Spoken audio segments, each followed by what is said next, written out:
Hey,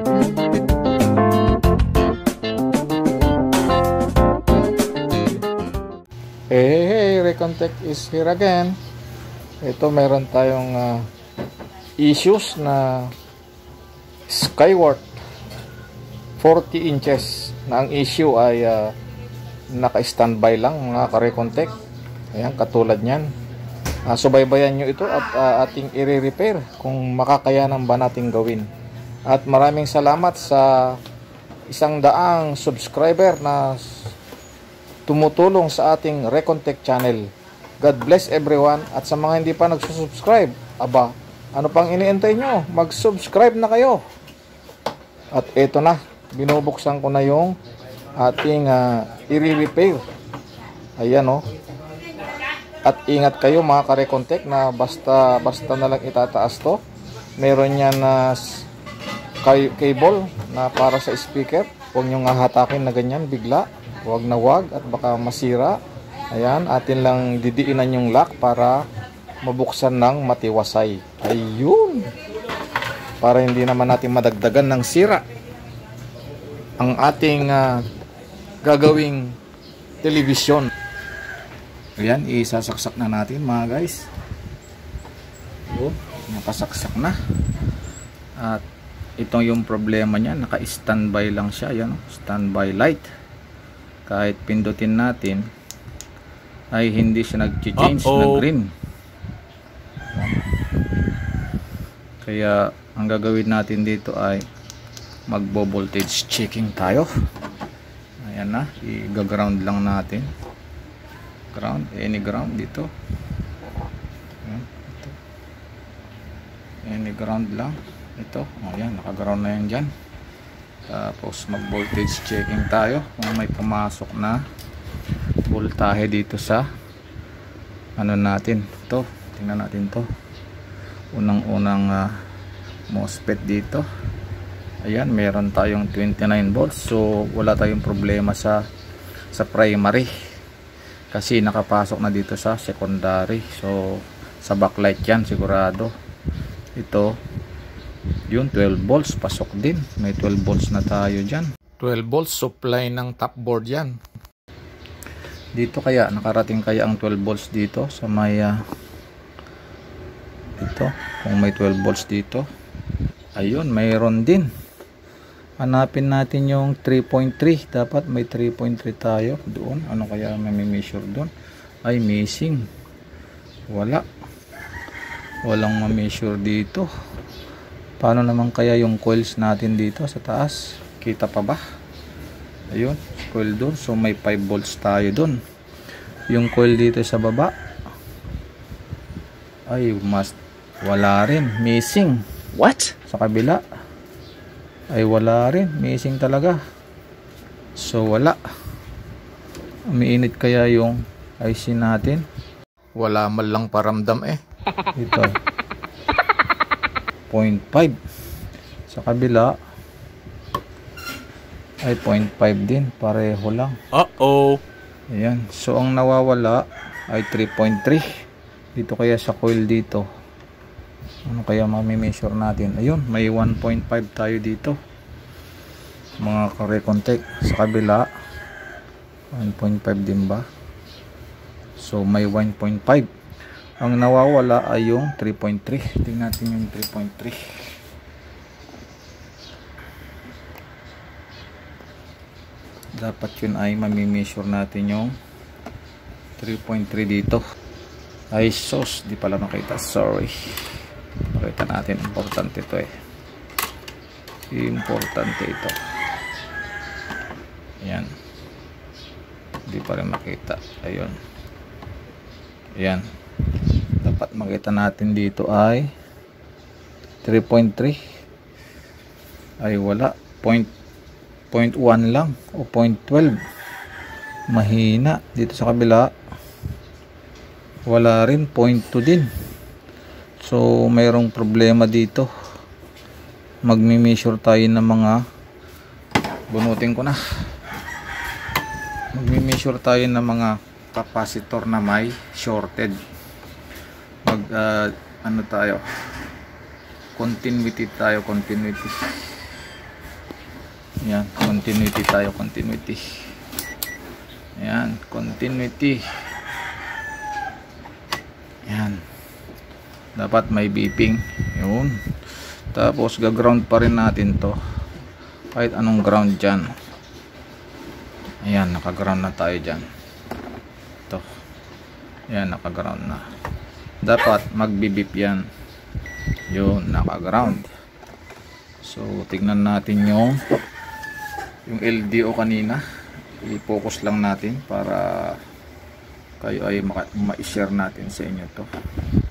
May LDO dyan kanina na shorted siya. Itong LDO na to.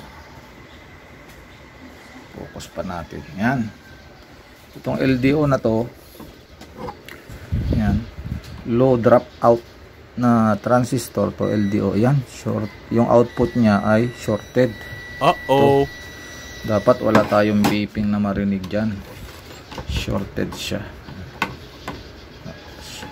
Pakinggan nyo na lang yung beeping mga guys. Dapat wala yan beeping. So tingnan natin yung unang pin nya. Yung in wala. Wala naman. So yung out yung may problema. Oh, lakas to. Sa out nya, iterest natin kung saan nagpunta. What? So sa nakikita ko ay ito yung line pababa. Ayan, dumaan siya sa yun, capacitor, di ba? Ayan, capacitor, dinaanan niya. Tapos may katabi pa siyang maliit na capacitor. Ayan. Dapat pag minisure natin dun sa kabilang side, dapat wala. Ay, mayroon din. Oh, mayroon din. Paano yung naunang capacitor? Ganon din kaya? Sus, confirm po na shorted to mga to. Oh. Ayan, oh. So ikakat natin yung line dito, pumunta dito sa wifi nya. So tingnan natin mabuti yung pinasukan niyang pin. Lapit natin yun sa wifi pin. Yan, para visible sa inyo. Yan, ganda. Yan. Basta pakinggan nyo na lang yung mga beeping guys. Beeping. Hanapin natin dyan yung pinuntahan niya na pumasok siya sa wifi eh. Yan, mas maganda. Pumasok siya sa wifi. So ito yung capacitor na maliit. Pag minisure mo sa kabila, shorted din.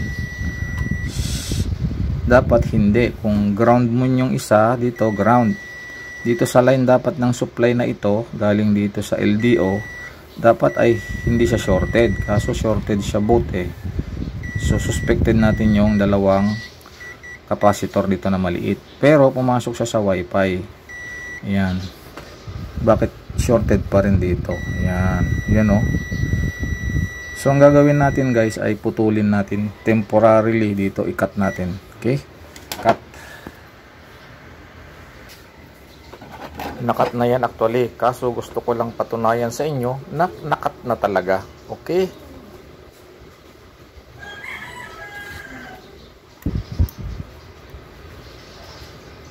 Yan. So since nakat na natin guys, tingnan natin ngayon. Measure tayo ulit. Mula dito kanina na natunog dito, natunog pa rin kasi ground ito. Pero dito kanina dapat wala na. Ayan o, wala na o. Yan. So ang pinagmulan talaga ng shorted ay dito sa loob nito. Tingnan natin ngayon yung pin dito na papasok. Oh, di ba mayroon grounded talaga? Dito kanina sa may capacitor, dito sa SLDO shorted kanina yan. Yan, shorted dito. Punta dito sa capacitor, kung babalikan natin kanina, shorted din yan. Ito.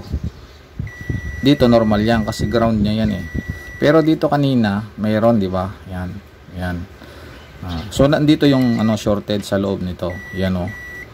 Okay. Pwede na natin i-power on yan. Subukan natin i-power on. Sak lang natin. Since na natanggal na natin yung yung shorted dito, sasaksak na natin. Abang tayo dito sa may may LDO dito. Abang tayo dito. Yan. Abang na ako. Sasaksak ko.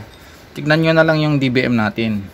Dapat meron tayong 3.3 na ina-expect dyan. Kasi naputol na natin yung cause of shorted. Tingnan natin ha. Saksak na natin. Ayun oh. May 3.3 na tayo guys. Ayun. Stable pa. O diba? So malamang magpa-power on na to. Ayan. 3.3. So tingnan natin yung ating switch. Ito oh. Nakapula. I-try natin na